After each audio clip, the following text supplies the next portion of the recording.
Hello students, welcome you to the Being Social channel for class 10th SST. In today's class, we will start with our second chapter of economics, that is sectors of Indian economy. I hope chapter 1 development आपको बहुत अच्छे से समझ आ गया होगा. अगर फिर भी आपको कोई भी टॉपिक या कोई भी क्वेश्चन क्वेरी हो, do comment, do let us know in which portion of the chapter you are finding it difficult to understand. I'll try my best to resolve your queries as soon as possible. Now, to begin with our second chapter, that is sectors of Indian economy, we will start with the introduction part first, and then we will try to understand how questions will be asked from the chapters, how you have to approach this chapter in the board exams, in your academics or in your midterms, whatever exams you will be having in your class 10th. Now, before we begin, I request each one of you, if you find our content useful, kindly do like, share and subscribe our channel Being Social KP so that you will be notified for our latest updates from our end. I hope you are understanding what we are trying to explain you, how we are teaching. If you have any suggestions or feedbacks, please feel free to comment in our comment section. Now, starting with the chapter sectors of Indian economy. Before we begin, we must understand the topic what we are going to study.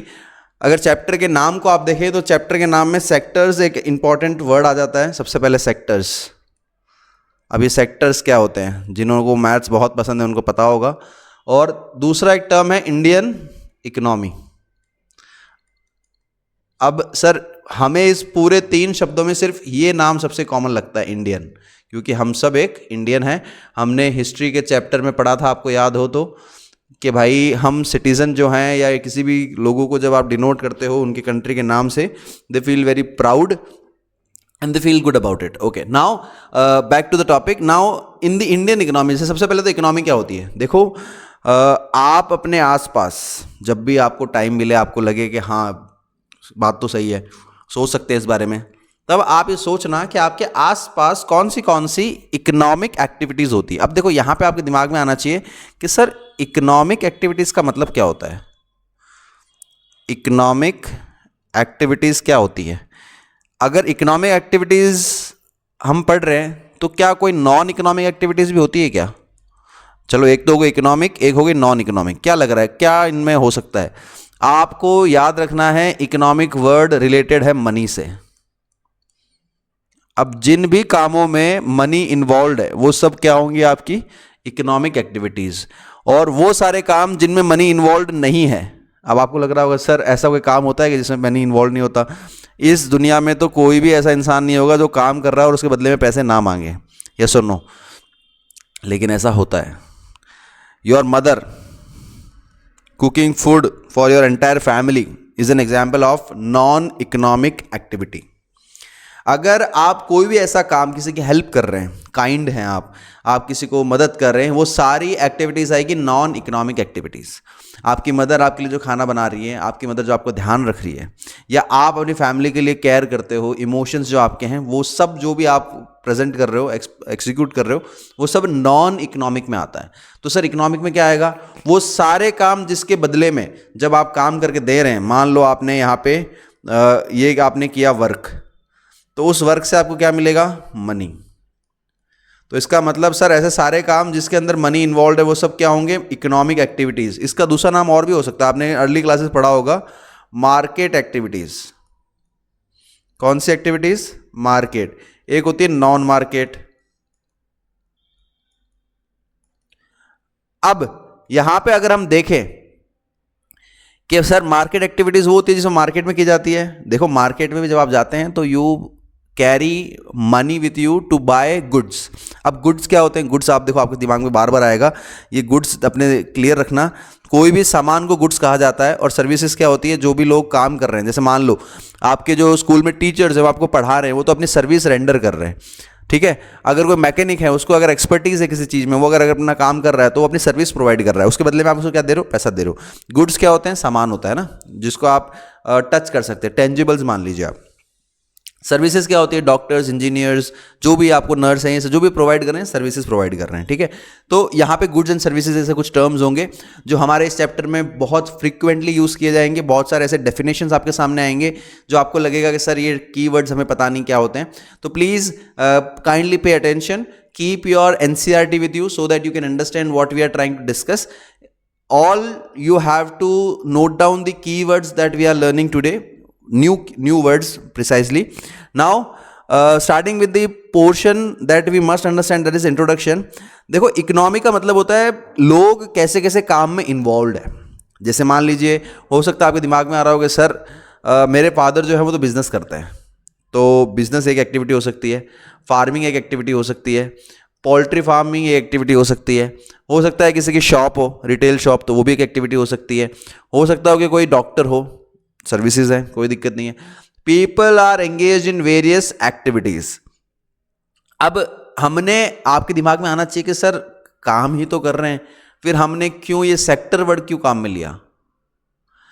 अब जैसे मान लो आपका ये pizza है, इसके आपने 4 slices बना दी, तो क्या ये इसका पहला वाला सेक्टर नहीं हो सकता, दूसरा सेक्टर ही नहीं हो सकता, तीसरा ये नहीं हो सकता, चौथा ये नहीं हो सकता। तो हमने हमारी इकोनॉमी को ऐसे डिवाइड किया ही क्यों सर, क्या फ़ायदा हुआ। अब देखो, सबसे पहले तो आपके दिमाग में ये रहना चाहिए कि इकोनॉमिक्स को डिवाइड करने से, इकोनॉमी को मतलब बेसिकली हमारी जो इकोनॉमी उसको डिवाइड करने से फ़ायदा ये होगा कि अगर किसी भी एरिया में या किसी भी फील्ड में कोई डेवलपमेंट की ज़रूरत है तो हम बहुत इजीली टारगेट कर सकते हैं या फिर आइडेंटिफाई कर सकते हैं। क्या आइडेंटिफाई करना है? आइडेंटिफाई करना है कि भाई किस में प्रॉब्लम है।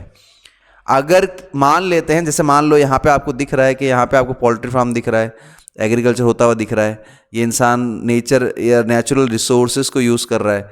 अगर इसमें कोई प्रॉब्लम है तो हम डायरेक्टली सिर्फ इसी सेक्टर के अंदर, एग्रीकल्चर के अंदर ही चेंजेस कर सकते हैं। चेंजेस लाइक क्या हो सकता है? चेंजेस, पॉलिसीज चेंज कर सकते हैं, गवर्नमेंट पॉलिसीज चेंज की जा सकती है टू बूस्ट दिस एक्टिविटी। अब आपको लग रहा है कि सर ये अगर ये जो खेती वेती कर रहे हैं, नेचुरल रिसोर्स यूज़ कर रहे हैं, यहाँ पे तो बड़ी बड़ी फैक्ट्री है सर, इनको क्या, इनमें भी कोई चेंजेस आ सकता है क्या? बिल्कुल। अगर हमारे कोई गवर्नमेंट की ऐसी पॉलिसी हो या गवर्नमेंट की कोई ऐसी स्कीम हो जिसकी वजह से इन पर टैक्सेस ज़्यादा हो, तो आपको क्या लगता है सच में लोग इसमें इंटरेस्ट दिखाएंगे या फिर इनका प्रॉफिट कम हो? अगर इनका प्रॉफिट भी कम हुआ तो क्या ये लोग इंडस्ट्रीज ओपन करेंगे? इनको लेबर कहाँ से मिलेगी या नहीं मिलेगी? ये जो भी प्रॉब्लम हम डिस्कस करें, इनको सॉल्व करना हो तो हम डायरेक्टली सिर्फ इसी सेक्टर के लिए काम कर सकते हैं या नहीं कर सकते? इसी के साथ साथ अगर आप इस सेक्टर को देखें, सर यहाँ पे तो ट्रांसपोर्टेशन लग रहा है, एक तो दिख रहा है गाड़ियाँ चल रही है, तो क्या पता गाड़ियाँ जो बेच रहे हैं ये भी सर्विस सेक्टर में आते हैं। अब यहाँ पर जब गाड़ियाँ बनती है वो तो यहाँ पर आएंगी, याद रखना है। अब आप जो मैं अलग अलग सेक्टर बता रहा हूँ, इन सेक्टर्स के नाम क्या है? आप लोगों को इस चैप्टर में सबसे पहले तो आपको याद रखना है प्राइमरी सेक्टर। कौन सा सेक्टर है? प्राइमरी है। दूसरा कौन सा है? सेकेंडरी है। और तीसरा कौन सा है? टर्शरी है। अब ये टर्शरी सेक्टर जो है ये आपको क्या कहता है, क्या समझाता है, ये समझने की कोशिश करेंगे। हमने इकोनॉमिक्स को डिवाइड क्यों किया ये आप समझ चुके हैं, ताकि हम इजीली आइडेंटिफाई कर सकें जिस एरिया में हमें डेवलपमेंट करने हैं, हम स्पेसिफिकली उस सेक्टर को टारगेट करके उनके अंदर डेवलपमेंट्स कर सकते हैं ताकि हमारी economy as a whole grow करे। अब देखो, हम सब एक दूसरे पे डिपेंडेंट है। अगर आप में से कोई भी स्टूडेंट ये सोच रहा है कि सर मैं जो पैसा कमा रहा हूँ या मेरे फादर जो पैसा कमा रहे हैं उससे कोई लेना देना नहीं है हमें पूरे कंट्री से, ये नेक्स्ट टू इम्पॉसिबल है। हम हमारे इस देश में हर एक उस सिटीजन पे डिपेंडेंट है जो हमारे देश के अंदर रिसाइड कर रहा है। अगर लोगों ने पैसा कमाना बंद किया तो धीरे धीरे हमारे देश में सर्विसेज या गुड्स की डिमांड क्या हो जाएगी? कम हो जाएगी। अब आप ये सोच लो कि अगर गुड्स बनेंगे ही नहीं या इनको कोई खरीद ही नहीं रहा है, मान लो कोई बाय करने वाला है ही नहीं, तो होगा क्या? मार्केट के अंदर गुड्स बहुत ज़्यादा प्रोड्यूस हो जाएंगे, एक टाइम के लिए तो हो सकता है पॉसिबल, और जब इनको कोई खरीद नहीं रहा होगा तो इनकी प्राइजेस रिड्यूस हो जाएंगी। प्राइजेस रिड्यूस होंगी, बड़े बड़े ख़राब हो जाएंगे। तो सर आप क्या कहना चाहते हो? अगर हर एक इंसान के पास क्या होगी? जॉब होगी। कैसी जॉब सर? अगर जॉब होगी तो वो क्या करेगा? पैसा कमाएगा। पैसा कमाएगा तो वो स्पेंड करेगा। कहाँ स्पेंड करेगा? मार्केट में स्पेंड करेगा। मार्केट में स्पेंड होने से कंज्यूमर्स की डिमांड बढ़ेगी। कंज्यूमर्स की डिमांड बढ़ेगी तो फैक्ट्रीज और ज़्यादा इंस्टॉल होंगी, इंक्रीज होगी फैक्ट्रीज। इससे क्या होगा सर? फैक्ट्री इंस्टॉल होने से क्या होता है? इससे होने से होगा कि जॉब्स क्रिएट होंगे। जॉब्स क्रिएट होंगे तो लोग पैसा कमाएंगे, मनी इनकम आएगी, इनकी इनकम आएगी तो लोग धीरे धीरे घर बनाएंगे, घर बनाएंगे तो उनको चीज़ें चाहिए होंगी, लोगों को और रोजगार मिलेगा, लोग और घर बनाएंगे, सर्विसेज क्रिएट करेंगे, जॉब्स क्रिएट करेंगे। तो ऐसे ही हमारी इकोनॉमी ग्रो करती है। आज अगर कोई भी गवर्नमेंट की स्कीम आपके सामने आ रही है और वो बोल रहे हैं कि हम लोगों को जॉब दिलाएंगे, ये आपने बहुत बार न्यूज़ में सुना होगा कि देश का युवा बेरोजगार बैठा है, तो क्यों बार बार ये बेरोजगारी वाले मुद्दे बार बार उठाए जाते हैं, जिससे गवर्नमेंट बार बार कोशिश करती है कि हम लोगों को जॉब्स प्रोवाइड करें। यही हमारा चैप्टर है, हम जॉब्स क्रिएट क्यों करते हैं, एडवांटेजेस क्या हैं, प्राइमरी सेक्टर क्या होता है, सेकेंडरी सेक्टर क्या होता है, टर्शरी सेक्टर क्या होता है, इन सब को हमने अलग अलग क्यों पढ़ रहे हैं। इनमें से हमारे अगर देश जब आज़ाद हुआ 1947 के बाद, तब इनकी सिचुएशन कैसी थी, ये सब ही हमें पढ़ना है यहाँ पे आज। तो मैं चाहता हूँ कि आप कोशिश करें कि कुछ की टर्म्स हैं, goods, services, economic activity, non economic activity, primary sector, secondary sector, tertiary sector, अभी तक के लिए तो इतने बहुत हैं। आप इन वर्ड्स को एक बार नोट डाउन कर लें, ताकि at the end of the chapter you will be having a good vocabulary of the chapter two right in your answers, which will definitely help you to score good marks in the exams. Okay, let's proceed. Now, before we begin, we must understand that primary sector जो है, देखो एक image बनी हुई है आपके NCERT में, यहाँ पे अगर किताब नहीं है तो यहाँ देख लीजिए। यहाँ पे आपको कुछ बेसिक चीज़ें दिख रही है जो फार्म के अंदर आपको देखने को मिलती है। कहाँ पे मिलती है? हमारे खेतों में और यहाँ पे। सेकेंडरी सेक्टर में अगर आप देख रहे हैं तो देखो यहाँ पे जो सीड्स हैं या फिर गाय है, इनसे जो चीज़ें आ रही है, खेती से चीज़ें आ रही है, वो आपको यहाँ दिखेगी। जैसे मान लो कॉटन आया, कॉटन से आपने क्या बनाया? शर्ट बना लिया, ठीक है। अगर आपने प्राइमरी माइनिंग की, आयरन आया तो आयरन से ये बना लिया, लकड़ी आ रही तो लकड़ी से फर्नीचर बना लिया, ठीक है। शूज़ बन रहे हैं लेदर से। अब यहाँ पे शुगर आ गई, मान लो वीट आ गया, कुछ भी। तो ये सब क्या है? ये सब कहाँ प्रोसेस हो रहे हैं? इस सेकेंडरी में सेक्टर हो रहे हैं, ठीक है।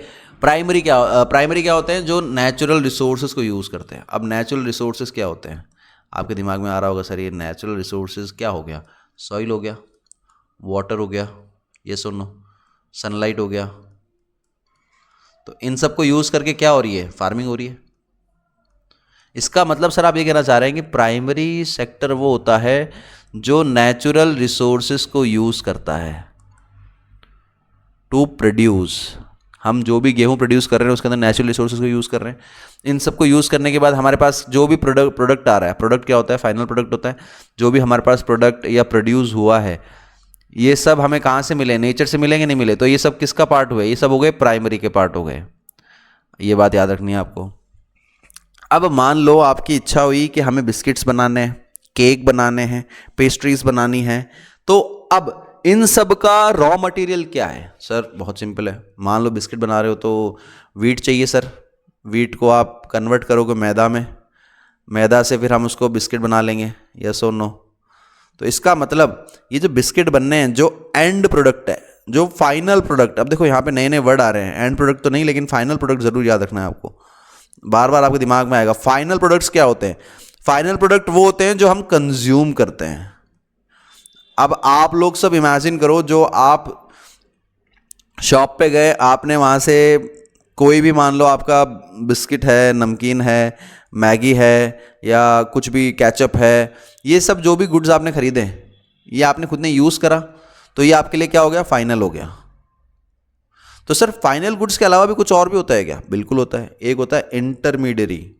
अब ये इंटरमीडियरी क्या होते हैं? इंटरमीडियरी गुड्स कौन से होते हैं? अभी समझाते हैं आपको। मान लो आपने यहाँ पे जो ये बिस्किट खरीदा है, या मान लो इस बिस्किट से आपने बनाना है शेक।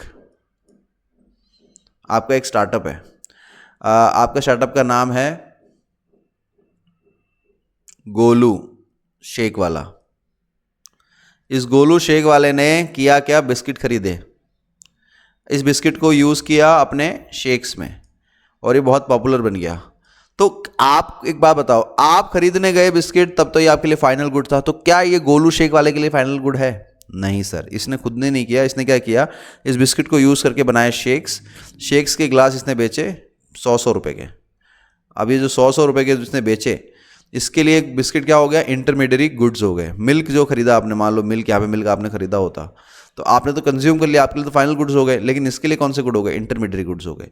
तो यहाँ पे आप समझेंगे, जब हम हमारे रॉ मटेरियल से कोई दूसरे गुड्स कन्वर्ट करते हैं with the help of machines, तो हम उसको पढ़ते हैं सेकेंडरी सेक्टर में।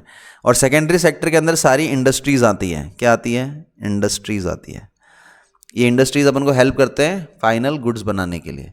इसका मतलब हमारे देश में एम्प्लॉयमेंट क्रिएट करने के लिए मान लीजिए आप, या फिर जीडीपी को बढ़ाने के लिए। अब देखो जीडीपी टर्म आ गए आपके सामने, ग्रॉस डोमेस्टिक प्रोडक्ट, याद रखना, डिस्कस करेंगे डिटेल में, लेकिन कुछ वर्ड्स हैं आपको दिमाग में रखने हैं।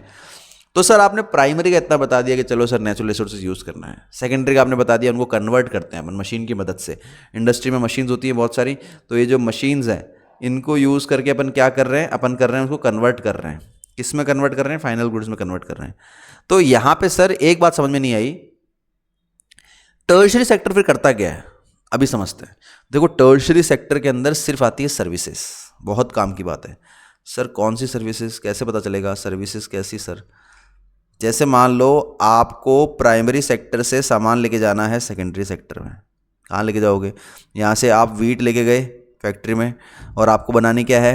ब्रेड बनानी है। तो आपको क्या चाहिए होगा सर? ट्रक्स। तो ट्रक्स किसका एग्जाम्पल है? टर्शरी का। आपने जब बिस्किट बनाए उसको आप जब सेल करोगे, कहाँ सेल करोगे? शॉप में। तब क्या चाहिए होंगे? वापस ट्रक्स चाहिए होंगे। तो ये भी किसका एग्जाम्पल हो गया? ये एग्जाम्पल हो गया टर्शरी का। अब जो शॉप्स हैं, अब ये जो शॉप्स आपको दिख रही है, यहाँ पे आपको समझना है कि कैसे हम शॉप्स के पास जब लेके जा रहे हैं या सेल कर रहे हैं, बड़े बड़े मॉल्स में सेल कर रहे हैं, तो ये भी एक टर्शरी सेक्टर का ही पार्ट है।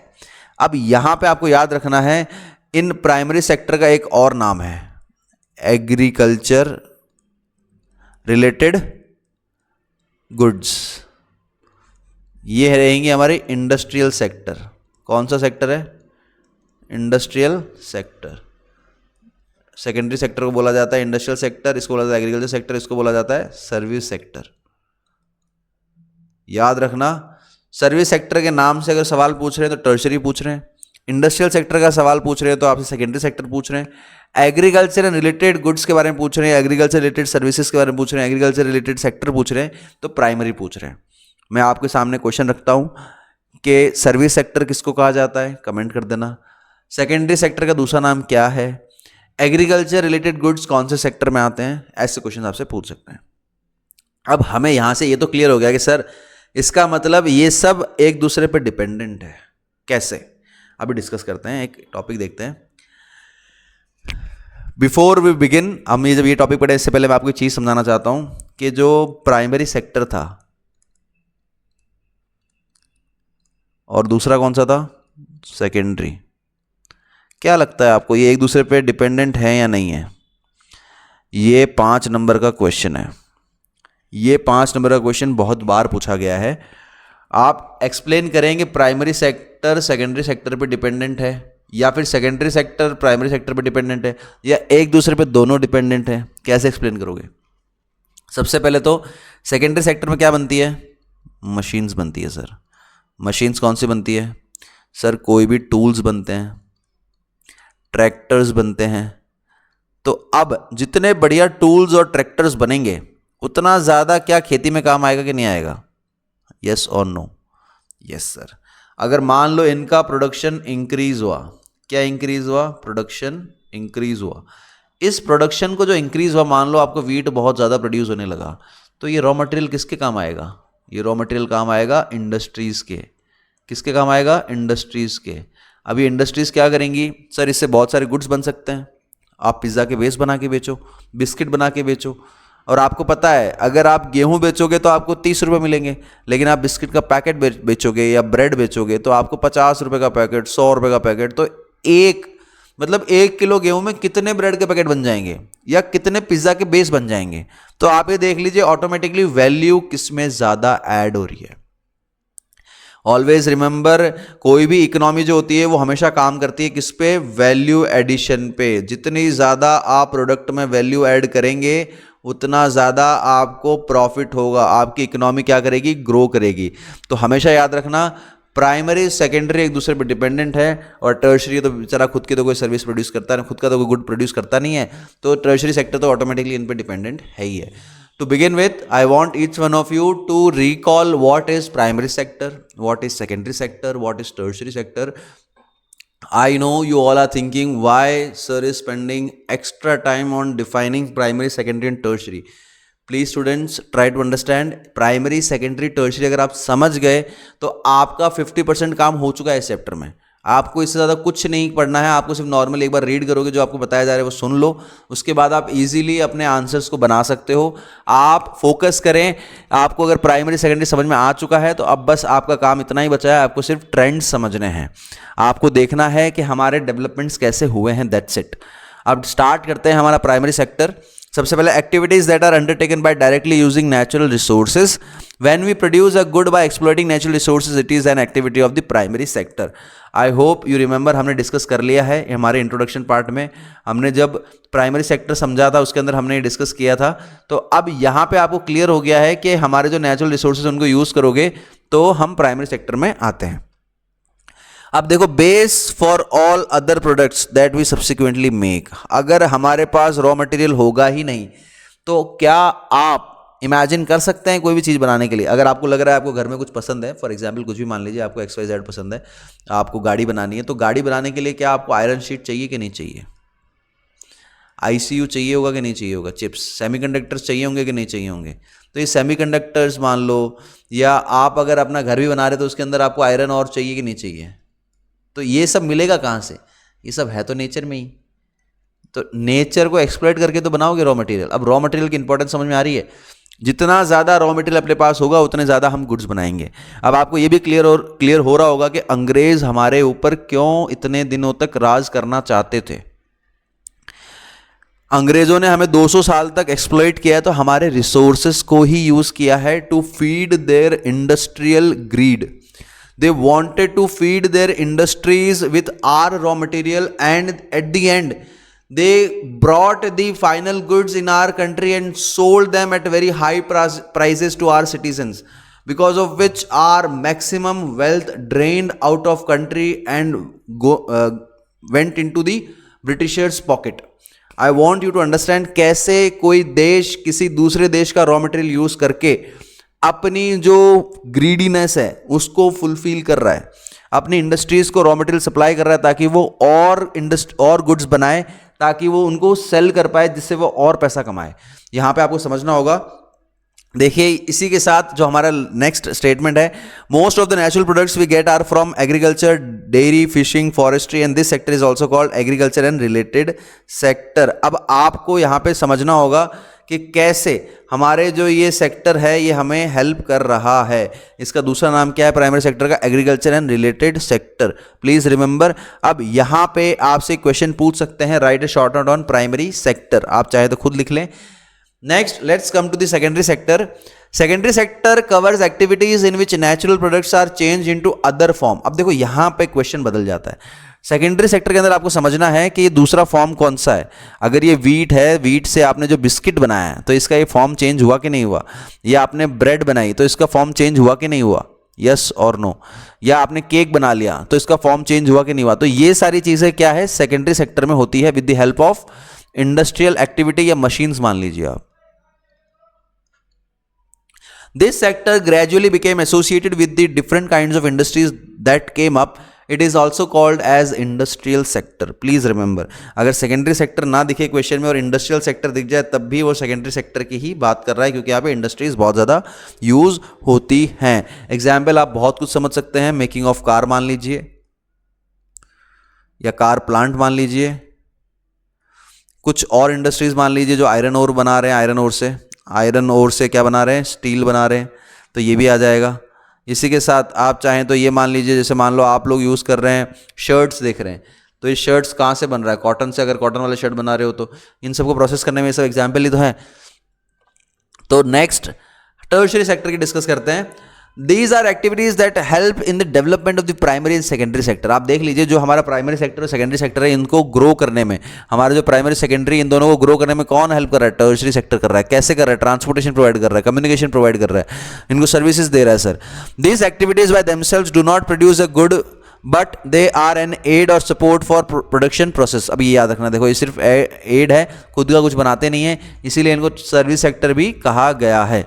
एग्जाम्पल बहुत सारे हैं, ट्रक्स मान लो, रिटेल शॉप्स मान लो, आप चाहें तो और भी एग्जाम्पल दे सकते हैं, बैंकिंग का एग्जाम्पल दे सकते हैं, बैंकिंग भी एक सर्विसेज टर्शरी सेक्टर ही है, बैंकिंग है। Okay, next what we are going to study in this chapter. सबसे पहले तो देखो कंपेयरिंग थ्री सेक्टर्स, ये इंपॉर्टेंट है। हमें कंपेयर करना है किस किस को, हमें कंपेयर करना है प्राइमरी सेकेंडरी टर्शरी, कैसे कैसे 1947 से लेके टिल डेट तक तो नहीं है लेकिन फिर भी आपको समझा दिया जाएगा टिल डेट तक हम कैसे इसको कंपेयर कर रहे हैं। Primary secondary tertiary sectors in India. अब इसका इंपॉर्टेंस क्यों बढ़ रहा है, सबसे पहले कि टर्शरी सेक्टर का इतना इंपॉर्टेंट क्यों राइज हो रहा है सर, ये समझेंगे अपन। Where are most of the people employed, सबसे ज़्यादा लोग कहाँ पे एम्प्लॉयड है, एम्प्लॉयमेंट कैसे जनरेट करते हैं, ऑर्गेनाइज अनऑर्गेनाइज सेक्टर क्या होता है, पब्लिक एंड प्राइवेट सेक्टर क्या होते हैं। देखिए बस इतना ही पढ़ना है। मैंने आपको पहले से इंट्रोडक्शन दिया है प्राइमरी सेक्टर, सेकेंडरी सेक्टर और टर्शरी सेक्टर का। अब ये हमारे 4 हेडिंग्स हैं जो पूरा चैप्टर कवर करेंगे, जिससे सबसे ज़्यादा क्वेश्चन पूछे गए हैं बोर्ड्स के अंदर। वो एक तो ये टॉपिक है और एक ये टॉपिक है। अब ऑर्गेनाइज अनऑर्गेनाइज में सीधा 5 नंबर का क्वेश्चन पूछा हुआ है। कितने नंबर का? 5 नंबर का। तो इसका मतलब ये तो इंपॉर्टेंट है ही है, हाँ या ना। फिर एक इस टॉपिक से क्वेश्चन आया हुआ है कि भाई टर्शरी सेक्टर क्यों इतना ग्रो कर रहा है। हम बहुत अच्छे से समझेंगे इस टॉपिक को, आपको बार बार टेक्स्ट बुक पढ़नी नहीं पड़ेगी। अब हमारा काम है, आगे चलते हैं। Here there are few questions for your practice. Whatever we have studied in the introduction part, you can recall them and try to attempt the questions given in the slide. If you have any query, you are not able to write the answer, you may refer few points given in this slide. आप answers यहाँ से देख भी सकते हैं, लेकिन एक बार खुद बनाने की कोशिश करें ताकि आपके अंदर एक आंसर राइटिंग स्किल्स डेवलप हो जाएं. This will help you in the exams as well. Next, let's come to the main topic, that is comparing the three sectors. आपके हिसाब से हम यहाँ पे क्या क्या पढ़ सकते हैं. हम पढ़ेंगे कि प्राइमरी सेक्टर में कितने लोग एम्प्लॉयड है, सेकेंडरी में कितने हैं, अगर प्राइमरी में ज़्यादा है तो क्यों है, टर्शरी में कम क्यों है, सेकेंडरी में ज़्यादा क्यों है. ये हमारे कुछ ऐसे सवाल रहेंगे. एक बार के लिए आप स्लाइड को देख लें. Large number of goods and services are produced, huge employment is generated, which sector contributes what in economy. अब देखो यहाँ पे हमें पढ़ना है हम सब इनको कैसे मैनेज करते हैं या कैलकुलेट कैसे करते हैं. सबसे पहले दिमाग में आपका आना चाहिए कि सर आपने ये कहा कि हमें पता लगाना है कि प्राइमरी सेक्टर ने कितना गुड्स प्रोड्यूस किया या फिर सेकेंडरी सेक्टर ने कितना प्रोड्यूस किया, टर्शरी सेक्टर ने कितना प्रोड्यूस किया. कैसे बताओगे सर? अब यही मेथड को अपन को समझना है. देखो यहाँ पे अपन ने पढ़ा है number of goods and services. अब देखो यहाँ पे गुड्स एंड सर्विसेज की जो बात आ रही है, यहाँ पे एक नया टर्म आएगा, मैंने आपको पहले कहा था अपन पढ़ेंगे. इसका फुल फॉर्म है ग्रॉस डोमेस्टिक प्रोडक्ट. एमसीक्यू पूछा हुआ है बहुत बार कि जीडीपी की फुल फॉर्म क्या है, तो अब आप इसको फुल फॉर्म तो कर लोगे ये, लेकिन अगर आपसे कोई मतलब पूछे तो क्या बताओगे. अब देखो जीडीपी के अंदर जो जी है दैट इज ग्रॉस. क्या है? ग्रॉस. डोमेस्टिक क्या होता है? हमारी कंट्री की बात कर रहा है. यस और नो. प्रोडक्ट क्या है? सारे गुड्स एंड सर्विसेज. इसका मतलब ग्रॉस का मतलब क्या है? टोटल. तो सर आप ये कहना चाह रहे हैं कि हमारे देश में टोटल कितना गुड्स एंड सर्विसेज प्रोड्यूस हुआ ये जीडीपी है? यस. द आंसर इज, मान लो आपको डेफिनेशन लिखनी हो तो कैसे लिखोगे? Sum of all goods and services produced in a country in a year is known as GDP, gross domestic product. अब देखो सम ऑफ ऑल बोला है, ऑल. अब यहाँ पे एक वर्ड और ऐड होता है, ये मैंने अलग से लिखना है क्योंकि आपको याद रहेगा. अब यहाँ पे आप जितना इन टर्म्स को याद रखेंगे उतना ज़्यादा अच्छा रहेगा. अब आपको कंफ्यूज करने के लिए यहाँ पे एक नया वर्ड ऐड करा जाएगा. कंफ्यूज नहीं है, मतलब यहाँ पे आपकी कंफ्यूजन दूर भी की जाएगी. आपको याद रखना है ये फाइनल वर्ड ऐड होना है. मैंने आपको पहले भी कहा था कि फाइनल वर्ड इंपॉर्टेंट है. अब यहाँ पे एक बात तो क्लियर हो गई सर, आप ये कहना चाह रहे हो कि हमें यहाँ पे सम किसका करना है, सिर्फ फाइनल गुड्स का करना है, फाइनल सर्विसेज का करना है। क्यों सर? क्योंकि अगर ऐसा नहीं करोगे तो हमारे जो इंटरमीडिएट गुड्स हैं वो 2 बार काउंट हो जाएंगे। यस और नो? याद रखना, आपसे क्वेश्चन पूछेंगे कि जीडीपी के अंदर फाइनल वर्ड को क्यों यूज़ किया जाता है, या final word final goods and services को क्यों काउंट करते हैं। आपसे जब भी कोई ये सवाल पूछे, आपके टीचर्स, आपके स्टूडेंट्स, आपके फ्रेंड्स, तो आपको सिर्फ यही बताना है कि फाइनल गुड्स एंड सर्विसेज को अगर इसमें कैलकुलेट नहीं करेंगे तो हमने मान लो अगर एक बिस्किट के पैकेट को इसमें ऐड कर दिया, लेकिन उस बिस्किट को यूज़ किया गया है शेक बनाने में या फिर केक बनाने में, तो उस केक के अंदर तो पहले से अपन ने इस बिस्किट की प्राइस ऐड कर ली और इस केक की प्राइस मान लेते हैं 400 है, तो यहाँ पे आपने इस बिस्किट को 2 बार काउंट किया कि नहीं किया। So to avoid the double counting of a good we use only final goods and services. Please remember this, star mark कर लो इसको, आपको याद रहेगा। अब यहां पे हमें समझना है, इसी के साथ देखते हैं हम practical problem in counting and comparing different sectors of economy. क्या क्या प्रॉब्लम आती है, जैसे मान लो आपको पता लगाना है कि भाई एक कील से लेके कार तक जो भी हमारे देश में बन रहा है उसको कैसे ऐड करें। To get around this problem, economist suggest that the values of goods and services should be used rather than adding up them actual number, कि उनकी वैल्यू आप ऐड कर दो, ना कि उनके नंबर ऐड करो। तो यहां पे इसी के साथ जब आप देख रहे हैं, मान लो एक नारियल बेचने वाला है, उसने कितने रुपए का नारियल बेच दिया, अब ये काउंट कर लो। यहाँ पे गुड्स जो बेचे हैं, कितने वैल्यू के लैपटॉप्स बेचे गए, ये आप ऐड कर लो। तो यहाँ पे हमें कंपेयर और कैलकुलेट क्या करना है, वेरियस सेक्टर की इकोनॉमी को। यहाँ पे value is use not the quantity. अब देखो, नॉट एवरी गुड और service that is produce and sold needs to be counted, the value of only final goods and services, देखो मैंने आपको बताया था, are to be included and calculated. Value of intermediate goods, याद आ गया intermediate goods, मैंने आपको कहा था इंटरमीडिएट गुड्स। यहाँ पे जो इंटरमीडिएट गुड्स हैं, याद रखना ये इंटरमीडिएट गुड्स कौन से हैं, जो बीच में यूज होते हैं किसी भी चीज़ को प्रोड्यूस करने के लिए, दे आर नॉट इंक्लूडेड। अब देखो क्यों नहीं है, क्योंकि because the value of intermediate goods and services are already in final goods and services. Please remember this, जो आप फाइनल गुड्स को काउंट कर रहे हो तो उसके अंदर ऑलरेडी उसकी प्राइस ऐड है या नहीं है, तो 2 बार काउंट करने से हमारी जो वैल्यू है कुछ ज्यादा ही बड़ी नहीं दिखेगी आपको। तो यहां पे आपको ये समझना होगा। इसी के साथ अगर दिमाग में अभी भी आपके चल रहा है कि भाई क्यों सिर्फ फाइनल गुड्स ही कैलकुलेट किया जाता है, तो देखो, the value of final goods and services produce in each sector during a particular year provides the total production of this sector for that year. The sum of production in the 3 sectors gives what is called the gross domestic product of a country. GDP is the value of all final goods and services produced within a country during a particular year. हमने भी यही definition लिखी थी, बस थोड़े से words अलग थे। आप भी चाहें तो लिख सकते हैं, आपको नोट करना हो तो ये नोट कर लो, या आपको लग रहा है कि सर मुझे इससे भी इजी लिखना आता है, you are free to write your own definition as well, the meaning should be the same, that's it. The only condition is meaning नहीं बदलनी चाहिए। अब देखो, जो जीडीपी कैलकुलेट करना है ये बहुत ही बड़ा मतलब टास्क है। आपसे क्वेश्चन पूछ सकते हैं कि भाई कौन कैलकुलेट करता है, तो जो सेंट्रल गवर्नमेंट मिनिस्ट्री है वो कैलकुलेट करते हैं। The ministry with the help of various government departments of all the Indian states and union territories collect information relating to total volume of goods and services and their prices and then estimate the GDP. Okay, now you must understand why ये जो question आ सकता है आपके सामने। अब यहाँ पे कुछ एमसीक्यूज हैं आपके स्क्रीन पे, please try to attempt, do not look for the answers, they are already given. पहले आप कोशिश करेंगे इन क्वेश्चंस को अटेम्प्ट करें, उसके बाद आप यहाँ पे कुछ सब्जेक्टिव क्वेश्चंस भी हैं, try to attempt them. Final goods और इंटरमीडिएट गुड्स पे ज़रूर अपना एक बार ओपिनियन ज़रूर शेयर करें ताकि आप एक्सप्रेसिव बने। कमेंट सेक्शन में आप मेंशन कर दो, अगर कुछ भी क्वेरी होगी, कुछ भी गलत होगा तो मैं आपको करेक्ट कर दूंगा, रिप्लाई कर दूंगा। आप बस डेफिनेशन लिख दो, फाइनल गुड्स आप क्या समझते हैं और इंटरमीडिएट गुड्स आप क्या समझते हैं। नेक्स्ट, जीडीपी के बारे में भी आप ज़रूर एक बार एक कमेंट कर दें। नेक्स्ट, अब यहाँ पे आते हैं इतिहास पे।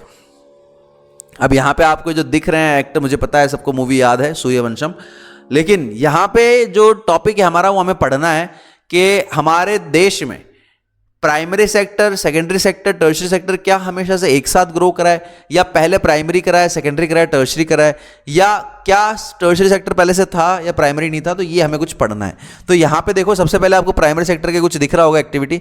यहाँ पे सेकेंडरी में एक्चुअली ये कुछ अपनी गाड़ी ठीक कर रहे हैं, तो ये इंडस्ट्री का काम था, लेकिन ठीक है यहाँ पे दिखा रखा है इन्होंने, और टर्शियरी सेक्टर यहाँ पे दिखाई रखा है कि भाई बस चला रहे हैं। तो इसी के साथ हम स्टार्ट करते हैं।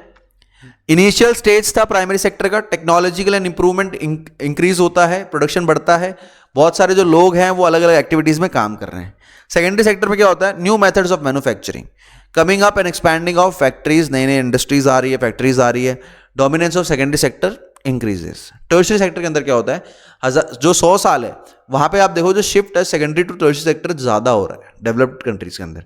The service sector has become the most important in terms of total production. आज के टाइम पे अगर आप देखेंगे तो सर्विस सेक्टर का जो कंट्रीब्यूशन है इंडियन इकोनॉमी या कोई भी कंट्री की इकोनॉमी में मान लो, वो सबसे ज्यादा बढ़ता जा रहा है। अपने जो कॉल सेंटर्स हैं, बीपीओज हैं, या जो इंडियंस बाहर जॉब कर रहे हैं, इंजीनियर्स हैं या डॉक्टर्स हैं, सर्विस सेक्टर के अंदर है, ये सब पैसा तो लेके आ रहे हैं देश में। तो आपके ये सबसे ज़्यादा कंट्रीब्यूशन होगा या नहीं होगा। लेकिन आपके सामने सवाल अगर पूछा जाए सबसे ज़्यादा लोग कहाँ पे एम्प्लॉयड है, याद रखना अगर एम्प्लॉयड आए तो प्राइमरी कर देना, कंट्रीब्यूशन पूछा है तब ये टिक कर देना, ठीक है। Okay, situation of primary secondary tertiary sector in India, आप डिस्कस करेंगे इसको। इसी के साथ एक क्वेश्चन है आपके सामने, what does the history of developed countries indicate about the shift that have taken place between the sectors. अब देखो डिस्कस करते हैं यहाँ पे। कुछ आपको अगर दिख रहा हो 1973 से लेके 74 और 2013 और 14 अगर आप देख रहे हैं ईयर, या आप अपनी किताब में इस ग्राफ को एक बार पढ़ लें, यहाँ से क्वेश्चन पूछे गए हैं, केस बेस्ड क्वेश्चन आए हुए हैं, यहाँ से केस बेस्ड क्वेश्चन जरूर पूछे जाएंगे आपसे। अब यहाँ पे आपको समझना है, सबसे पहले तो आपको दिख रहा है कि प्राइमरी सेक्टर का जो इनिशियल ईयर्स हैं उसमें कॉन्ट्रीब्यूशन ज़्यादा हो रहा है, लेकिन जैसे ही आप 2013-14 में आएंगे तो आपको जो टर्शियरी सेक्टर है उसका जो कॉन्ट्रीब्यूशन है जीडीपी के अंदर बहुत ज़्यादा मिलेगा। अब यही शिफ्ट हमें समझना है, धीरे धीरे ऐसा क्यों हो रहा है, जो टर्शियरी सेक्टर है उसके इंपॉर्टेंस क्यों राइज कर रहे हैं। देखो यहाँ पे बात बहुत सिंपल है, अभी मैं आपसे एकदम जो आम इंसान की भाषा होती है उसमें समझाऊंगा, उसके बाद में जो टेक्स्ट बुक की लैंग्वेज वो समझेंगे। मान लेते हैं आज आप एक बहुत ही अच्छी स्कूल में पढ़ रहे हैं, तो यहाँ पे आप फीस पे कर रहे हैं। स्कूल क्या एक टर्शियरी सेक्टर का एग्जाम्पल है या नहीं है? ओके, आज आप बाहर जा रहे हैं, रेस्टोरेंट में जा रहे हैं, तो आप वहाँ पे खाना खाएंगे, क्या सर्विस सेक्टर टर्शियरी सेक्टर का एग्जाम्पल है या नहीं है? आपने कार खरीदी, कार को सर्विस करा रहे हैं, क्या टर्शियरी सेक्टर बढ़ रहा है नहीं बढ़ रहा? आपने लैपटॉप खरीदा, इंजीनियर बन गए मान लो, या खुद का एक स्टार्टअप स्टार्ट कर लिया, तो आपने बेचना स्टार्ट किया, मान लेते हैं आपने बिस्किट्स बनाए बहुत अच्छे अच्छे, क्या टर्शियरी सेक्टर का पार्ट है या नहीं है? आप सर्विस तो प्रोवाइड कर रहे हैं, लैपटॉप बेच रहे हैं, सर्विस तो प्रोवाइड कर रहे हैं। आप अपने घर में मेड की डिमांड बढ़ा रहे हैं, नए नए घर बनवा रहे हैं, कार ले रहे हैं, हाउस बनवा रहे हैं, सब किसकी डिमांड जनरेट कर रहा है? टर्शियरी सेक्टर की तो करेगा। धीरे धीरे लोगों को पता है कि भाई मेरे पास जो पैसा है तो मैं घूमने जाऊंगा, ये सब कहीं ना कहीं टर्शियरी सेक्टर का ज़्यादा ही ग्रोथ हो रहा है। एग्रीकल्चर के अंदर जो गुड्स जो है प्रोडक्शन बढ़ रहा है, उसकी वजह से क्या हो रहा है, लोग मैन्युफैक्चरिंग ज़्यादा कर रहे हैं। मैन्युफैक्चरिंग ज़्यादा करेंगे तो क्या करेंगे, टर्शियरी सेक्टर को बढ़ावा मिलेगा कि नहीं मिलेगा? तो यहाँ पे एट द एंड हमें यहाँ पे समझना है, लेट्स अंडरस्टैंड द रीजंस। सबसे पहला देखो बेसिक सर्विसेज, अब देखो हॉस्पिटल्स की डिमांड बढ़ रही है, जो एजुकेशन के इंस्टीट्यूशन उनके डिमांड बढ़ रही है, post, telegraph, police station, courts, village admission, ये सब में इंक्रीज हो रहा है। बैंक्स मान लो, ट्रांसपोर्ट मान लो, डिफेंस मान लो, तो ये सब एक टर्शियरी का पार्ट है या नहीं है? और डेवलपिंग कंट्री जो होती है उन सबको चाहिए होता है, डेवलप्ड मान लो, डेवलपिंग मान लो। इसी के साथ साथ जो एग्रीकल्चर के अंदर डेवलपमेंट्स हो रहे हैं या प्रोडक्शन बढ़ रहा है, इसकी वजह से ट्रांसपोर्ट बढ़ रहा है, ट्रेड बढ़ रहा है, स्टोरेज बढ़ाने पड़ रहे हैं। तो ये सब क्या किसको एग्जाम्पल दे रहे हैं? टर्शियरी एग्जाम्पल दे रहे हैं। इसी के साथ साथ लोगों की कमाई बढ़ रही है, तो लोग डिमांड कर रहे हैं। कैसे डिमांड कर रहे हैं? सर घूमने जाना है, बाहर खाना खाना है, शॉपिंग करने जाऊंगा सर, H&M के कपड़े लेने हैं, ज़ारा के कपड़े लेने हैं, प्राइवेट हॉस्पिटल 40 से नीचे मैं अपना इलाज नहीं कराऊंगा, मुझे तो डून स्कूल में पढ़ना है, या बड़े बड़े मॉडर्न स्कूल्स मान लीजिए, या फिर कोई ऐसे कोएड स्कूल मान लीजिए जो आपको बहुत पसंद है, वहाँ जाके पढ़ना है, मुझे ट्रेनिंग लेनी है, CA बनना है या कुछ भी करना है। तो ये सब ट्रेनिंग के लिए इंस्टीट्यूट्स में आप वापस जाएंगे, वापस डिमांड बढ़ेगी, तो टर्शियरी सेक्टर को बढ़ावा मिलेगा नहीं मिलेगा? इसी के साथ साथ आप देखेंगे कुछ नए सर्विसेज जैसे इंफॉर्मेशन एंड टेक्नोलॉजी मान लो, कम्युनिकेशन एंड टेक्नोलॉजी मान लो, IT सेक्टर मान लो। तो ये कुछ 4 ऐसे रीज़न हैं जो आपको दिमाग में रखने हैं। आपसे क्वेश्चन पूछा जाएगा, what is the reason behind rising the importance of tertiary sector in production. ऐसे क्वेश्चंस के आंसर आप सिंपली इन 4 पॉइंट्स को मेंशन करो, आपका आंसर एकदम सही होगा। इसके एग्जाम्पल दे सकते हैं, फिर लास्ट में आप इसको कंक्लूड कर दें या स्टार्टिंग में उसका इंट्रोडक्शन पार्ट लिख दें तो आपको 5 नंबर मिल जाएंगे। ओके, नेक्स्ट पार्ट, ये कुछ क्वेश्चंस हैं। Which sector has emerge as the largest producing sector in India. देखो प्रोड्यूसिंग की बात कर रहा है तब तो आप टर्शरी कर देंगे। जब आपसे पूछा जाए कि भाई साहब सबसे ज़्यादा लोग कहाँ पे एम्प्लॉयड है, तब आप प्राइमरी कर सकते हैं। इसी के साथ next, let's try to understand primary sector, secondary sector and tertiary sector in India. अब इंडिया की बात करते हैं। देखो यहाँ पे आपको अजय देवगन की फोटो दिख रही है जहाँ पे इन्होंने सपोर्ट ले रखा है प्राइमरी सेक्टर और सेकेंडरी सेक्टर। आप सभी स्टूडेंट से रिक्वेस्ट है कि घर पे ट्राई ना करें, कोई भी ये ना बोले कि पापा मुझे भी अजय देवगन बनना है, 2 बाइक ले आओ आप, मैं उस पर खड़ा हो जाता हूँ और उस पर चलेंगे ऐसे।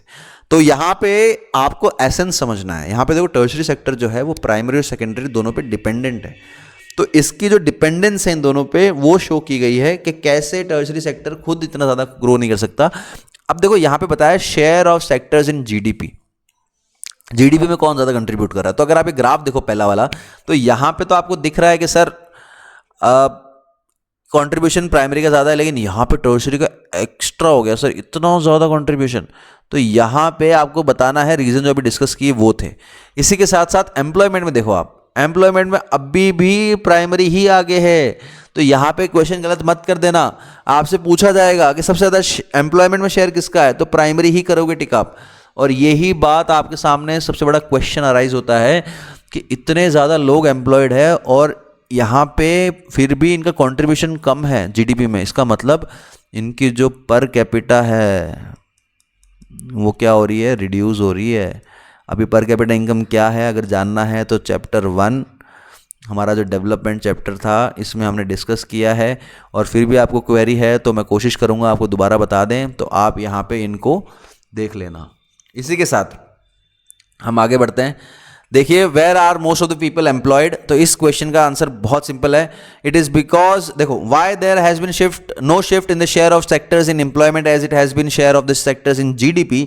तो आंसर बहुत सिंपल है, it is because not enough jobs were created in the secondary and tertiary sectors even though industrial output or the production of the goods went up by more than 9 times during the period. Employment in the industry went up by around 3 times only, while the production in the service sector rose by 14 times. Employment in the service sector rose around 5 times only. People in the primary sectors are underemployed or disguised unemployment. अब देखो यहाँ पे एक नया term आया आपके सामने, इसको बहुत याद रखना कि सर ये डिस्गाइज्ड एम्प्लॉयमेंट क्या होता है। अब ये डिस्गाइज की स्पेलिंग गलत है यहाँ पे, आप यहाँ से लिख लेना डिस्गाइज्ड अनएम्प्लॉयमेंट। ये डिस्टिंग्विश लिख दिया है, डिस्गाइज्ड लिखना था अपन को, ये स्पेलिंग गलत है, यहाँ से ना लिखें आप। अब यहाँ पे अंडर एम्प्लॉयमेंट का मतलब साफ पता चल रहा है कि मान लो एक इंसान है, इसकी कैपेसिटी है 4 घंटे काम करने की, लेकिन इसको सिर्फ 1 घंटा ही काम करने को मिल रहा है, तो ये अंडर एम्प्लॉयड है या नहीं है। और सिंपल सा एग्जांपल लेते हैं, मान लो आपका एक फार्म है, ये इस फार्म पे सिर्फ 2 जनों की रिक्वायरमेंट है, आप और आपका भाई, लेकिन आपकी पूरी फैमिली, मान लेते हो 4 मेंबर या 5 मेंबर फैमिली है, ये सबके सब इस पे काम कर रहे हैं। मान लो आप 2 काम कर रहे हो तो भी 1 लाख रुपए कमा रहे हो साल का, और 5 काम कर रहे हो तो भी 1 लाख कमा रहे हो। अब बताओ आप कितने काम करें तो ज़्यादा बढ़िया है। अगर 2 जने काम करें तो ज़्यादा बढ़िया है, 3 कहीं और काम करें तो ज़्यादा पैसा कमा के देंगे। तो यहाँ पे आपको समझना है डिस्गाइज अनएम्प्लॉयमेंट की डेफिनेशन क्या है। When more number of people are employed than required, this situation is known as disguised unemployment. और ये सबसे बड़ी प्रॉब्लम है हमारे प्राइमरी सेक्टर की। हमारे प्राइमरी सेक्टर में जितने लोगों की रिक्वायरमेंट है उससे ज़्यादा एम्प्लॉयड है, तो उनकी जो कमाई है वो आपस में बट जाती है और जो पर कैपिटा इनकम है वो रिड्यूस हो जाता है। Please try to understand this, आपसे बहुत बार पूछा जाएगा। यहाँ पे डिस्गाइज अनएम्प्लॉयमेंट लिखा हुआ है, यहाँ से आप देख सकते हैं। अब इसी के साथ साथ आपको एक कुछ स्टोरीज दे रखी है लक्ष्मी की, तो आप ये इनको ज़रूर पढ़ें। Where are most of the people employed? Found mainly in agriculture sector. This underemployment can also happen in other sector. Example, casual workers, painters, plumbers, repair persons and other doing odd jobs. They may spend the whole day but earn very little. इनकी per capita income सबसे कम हो जाती है क्योंकि इनके पास skills नहीं है। अगर इनके पास स्किल्स होती तो ये भी शायद टर्शरी सेक्टर में काम कर सकते थे। Okay, try to attempt the questions. This will help you to improve your understanding of the chapter. Okay, next try to understand. बहुत बार पूछा गया है कि हम एम्प्लॉयमेंट कैसे जनरेट करें, हम और एम्प्लॉयमेंट कैसे बढ़ा सकते हैं। सबसे पहले जो स्टोरी ऑफ लक्ष्मी है और गवर्नमेंट का रोल पढ़ेंगे। सबसे पहले अगर आप लक्ष्मी को एम्प्लॉयमेंट बढ़ाना चाहते हैं तो आप उसको इरिगेशन फैसिलिटीज़ प्रोवाइड करें, जिससे वो क्या करेगी, खेती कर पाएगी, जो भी प्रोड्यूस होगा वो बढ़ेगा, उसका प्रोडक्शन बढ़ेगा। Reduction in disguise employment, employment in construction worker, investment in transport and storage facilities, employment to farmers and other involve in transport for trade. तो यहाँ पे बता रहे हैं कि अगर आप ट्रांसपोर्ट फैसिलिटीज़ बढ़ा दें तो लोग वहाँ पे जाके काम कर पाएंगे, शहरों में जाके काम कर पाएंगे। वहाँ पे अगर स्टोरेज फैसिलिटीज़ अगर आप लगवा पाएँ ताकि जिन पे उनको लोन मिले और वो बड़े बड़े स्टोर हाउस बनाए जिस पे वहाँ पे वो ग्रेन्स को स्टोर करें, वो चार्ज करें और फिर जब ज़रूरत पड़े तब उनको सेल कर दें, मार्केट में प्राइजेस जब ज़्यादा हो तब सेल कर दें, तो ये मुनाफा कमाया जा सकता है। तो यहाँ पे आपको बताना है, आपसे क्वेश्चन पूछा जाएगा how to generate more employment या क्रिएट मोर एम्प्लॉयमेंट, तब आप ऐसे क्वेश्चंस को बता सकते हैं। Availability of cheap and credit loan मान लीजिए, या फिर आप कह सकते हैं कि government bank should be available at regional places, blocks, useful in buying equipments and starting new work, identify promote and locate industries, या लोकल इंडस्ट्रीज हो सकता है यहाँ पे, लोकल इंडस्ट्रीज़ को प्रमोट करना, जिससे क्या होगा कि वहाँ पे और एम्प्लॉयमेंट जनरेट होने के चांसेस बढ़ेंगे। कोल्ड चेन स्टोरेज हो सकता है, फूड प्रोसेसिंग हो सकता है, ये सब कुछ एडवांटेजेस हैं। इसी के साथ साथ गवर्नमेंट की जो पॉलिसीज़ हैं वो हो सकता है। अब देखो यहाँ पे आपके सामने एक है नीति आयोग। अब इस पर कैसे क्वेश्चन आता है बताता हूँ। इसका फुल फॉर्म है national institute for transforming India. अब आपको लग रहा होगा सर ऐसा कैसे हो सकता है। अब देखो नीति आयोग जो है ये प्लानिंग कमीशन को रिप्लेस करता है। इसका मतलब जब हम आज़ाद हुए थे तब क्या था, प्लानिंग कमीशन था। इस प्लानिंग कमीशन का जो काम है वो था सरकार को सजेस्ट करना कि हम क्या काम करने वाले हैं, कैसे प्लान करेंगे। 2017 से आप इनकी एंट्री देखेंगे, 2017 में इसको वाइंड अप कर दिया।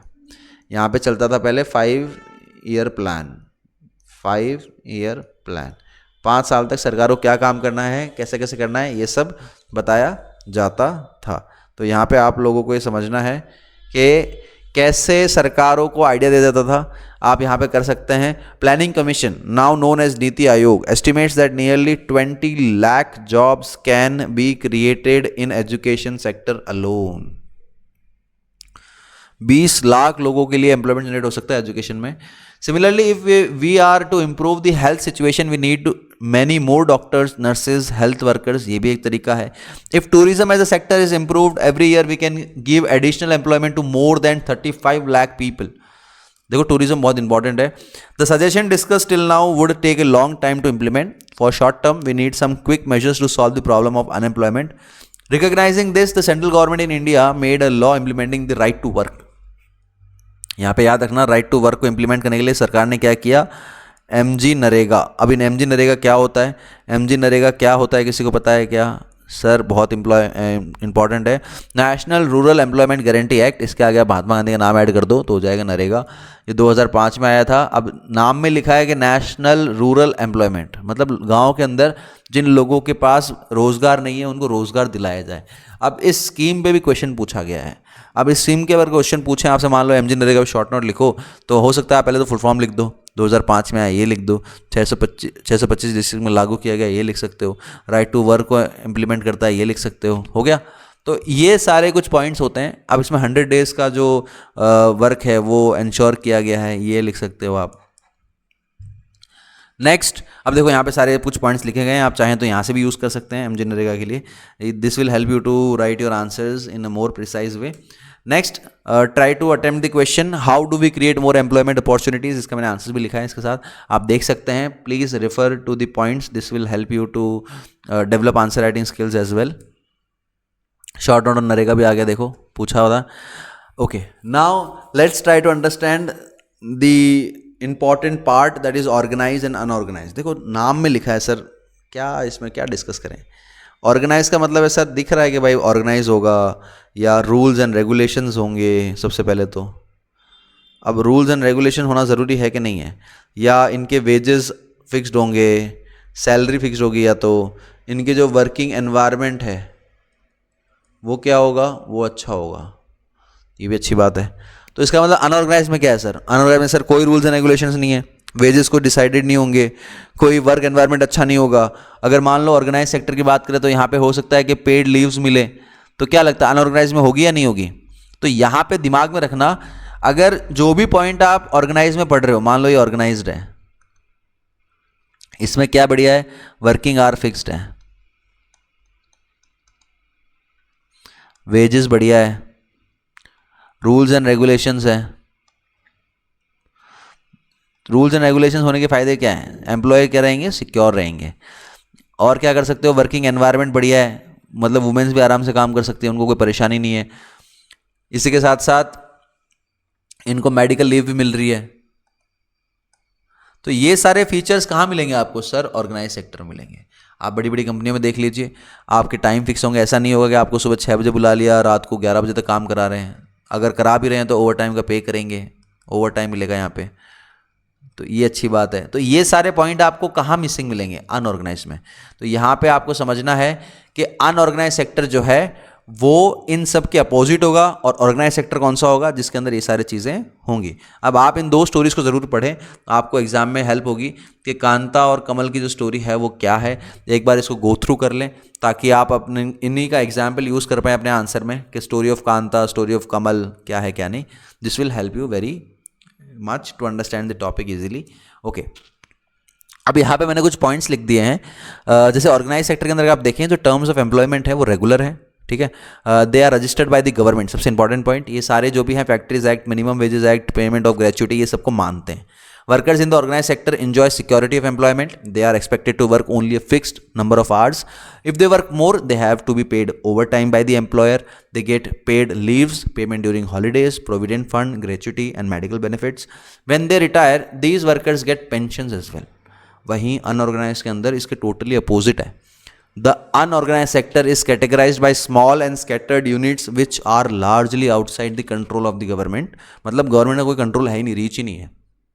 There are no rules and regulations, मतलब फॉलो नहीं करते हैं। जॉब सिक्योरिटी तो बिल्कुल नहीं है, आज अगर आप उनका मन हो गया, आपने कुछ बोल दिया, उल्टा सीधा निकाल देंगे। Jobs here are low paid and often not regular. There is no provision for overtime, paid leaves, holidays, leave due to sickness, कुछ नहीं है। Employment is not secure. अब आप इन पॉइंट्स को यूज़ कर लें, स्क्रीनशॉट ले लें इसका, अपने आंसर्स को अपने हिसाब से लिखना है तो लिख लो, पॉइंट का मतलब ये होना चाहिए। इसी के साथ यहाँ पे कुछ क्वेश्चन है आपके सामने, आई होप आप लोग इन क्वेश्चन को सॉल्व कर पाएंगे। कुछ और एक्स्ट्रा क्वेश्चंस हैं, देखो यहाँ पे मैंने आपको क्वेश्चन फ्रेम कर दिए हैं। ओके, अब आपसे अगर कोई पूछे कि जो अनऑर्गेनाइज सेक्टर में लोग हैं, अगर उनको प्रोटेक्ट करना हो तो कैसे करें सर? जो कानून ऑर्गेनाइज सेक्टर फॉलो कर रहा है, अगर वो थोड़ा बहुत भी फॉलो करने लग जाए तो क्या प्रोटेक्शन हो सकती है? नहीं हो सकती? बिल्कुल हो सकती है सर। जो बेचारे लोग, गरीब लोग अनऑर्गेनाइज सेक्टर में काम कर रहे हैं या हार्श कंडीशन में काम कर रहे हैं, उनके लिए हमें कुछ ऐसा लाना चाहिए, या लेबर लॉज होने चाहिए जिससे उनको कुछ प्रोटेक्शन मिले। यस और नो?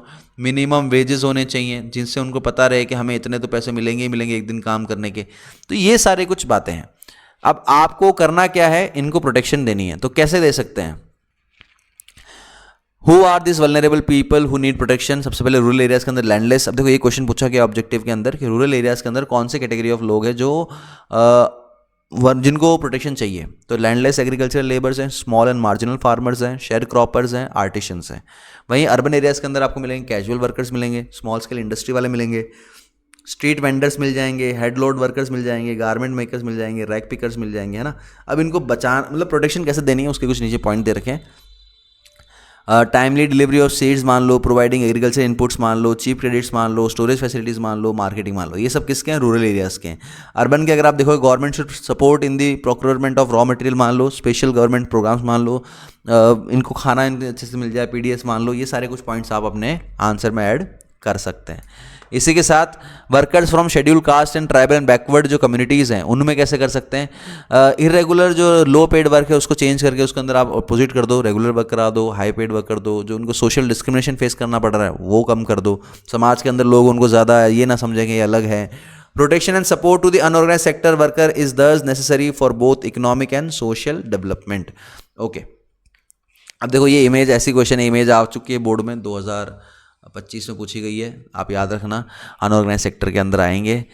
नेक्स्ट यहाँ पे आपको ये भी दिख रहे होंगे जैसे कैसे फोर्स किया जा रहा है, उनकी पूरी फैमिली काम कर रही है लेकिन पेमेंट शायद 2-3 जनों का ही मिलता है। तो यहाँ पे क्वेश्चन भी दे रखा है, how to protect workers in the unorganise sector, explain from the examples each from urban and rural areas. इसके कुछ आंसर्स भी दे रखे हैं। इसी के साथ चीप लोन्स, रूरल एरियाज इनको डिस्कस किया है, अर्बन एरियाज इसको भी डिस्कस किया है। अब यहाँ पे आते हैं पब्लिक एंड प्राइवेट, ये हमारा लास्ट टॉपिक है। यहाँ पे देखो नाम में लिखा है पब्लिक का मतलब तो गवर्नमेंट का है, प्राइवेट मतलब प्राइवेट ओन्ड है। तो यहाँ पे आपको याद रखना है, एक तो रिलायंस है, एक रेलवेज है। ओनरशिप किसके पास है? जो पब्लिक की है वो तो सरकार के पास है, और जो प्राइवेट की है वो इंडिविजुअल है, ग्रुप ऑफ इंडिविजुअल ओन कर सकते हैं। Sectors in term of ownership मान लें तो पब्लिक एंड प्राइवेट जो है, देखो मॉडर्न डे गवर्नमेंट जो है वो बहुत ज़्यादा पैसा या एक्टिविटीज़ स्पेंड करते हैं लोगों को खर्च करने के लिए। अब जैसे मान लेते हैं, आपके दिमाग में आ रहा होगा सर कौन सी बताओ ज़रा एक बार। अब मान लो आपकी रोड्स हैं, हॉस्पिटल्स हैं, या स्कूल्स हैं, कॉलेजेस हैं, पार्क्स हैं, स्टेडियम हैं, क्या ये हमें ज़रूरत है या नहीं इन सब की? इन सब के लिए पैसा कौन देगा? बताइए आप, कौन देगा पैसा? तो यहाँ पे गवर्नमेंट का रोल आ जाता है। तो आपको समझना होगा कि गवर्नमेंट इन सब को प्रोवाइड करके हमारी हेल्थ को प्रमोट करना चाहती है, अच्छे से करना चाहती है। There are several things needed by society as a whole, but which the private sector will not provide at a reasonable cost. क्यों? क्योंकि प्राइवेट सेक्टर को तो क्या चाहिए? प्रॉफिट चाहिए। तो वो कैसे समाज सेवा करेंगे? कौन करेगा आपके हिसाब से समाज सेवा? गवर्नमेंट करेगी सर, गवर्नमेंट ही है एट द एंड। अगर गवर्नमेंट इनिशिएटिव नहीं लेगी तो गरीबों का कुछ नहीं होगा। Governments have to undertake heavy spendings and ensure that these facilities are available for everyone. There are some activities which the government has to support. अब याद रखना यहाँ पे, जैसे इलेक्ट्रिसिटी कौन बनाए? गवर्नमेंट बनाए, ताकि ज़्यादा महंगी ना हो। पीडीएस सिस्टम कौन रन करे? गवर्नमेंट करे, ताकि लोग इसमें फ़ायदा उठाने का ना सोचें, कमाने का ना सोचें। The private sector may not continue their production और business unless government encourage it. Many units specially small scale units might have to shut down. Government has to bear part of the cost. इसी के साथ साथ जो हमारे there are large number of activities which are primary responsibility of the government, जैसे मान लीजिए education, health, ये सब किसकी है? जिम्मेदारी किसकी है? तो यहाँ पे ये बात तो क्लियर हो गया कि हमारे जो पब्लिक गुड्स हैं उसके अंदर हम प्राइवेट सेक्टर पे ज़्यादा रिलाई नहीं कर सकते। अगर गवर्नमेंट होगी, गवर्नमेंट अपना रोल प्ले करेगा, तभी प्राइवेट सेक्टर ज़्यादा काम करेगा, अदरवाइज करेगा ही नहीं। तो यहाँ पे हमें समझना होगा, जो हमारे एम्स मेडिकल कॉलेजेस हैं इतने अच्छे अच्छे, जिनको रेपुटेशन मिलती है वर्ल्ड वाइड, उन सबको यहाँ पे हमें देखना है, संभालना भी है। कुछ क्वेश्चंस दे रखे हैं, आप इनको ज़रूर अटेम्प्ट करें। At the and I want each one of you कि आप इन सारे क्वेश्चंस को अटेम्प्ट करें। नाउ आई होप आप लोगों को समझ में आया होगा। Please do like, share and subscribe. This will help us to grow. Thank you so much. Now signing off.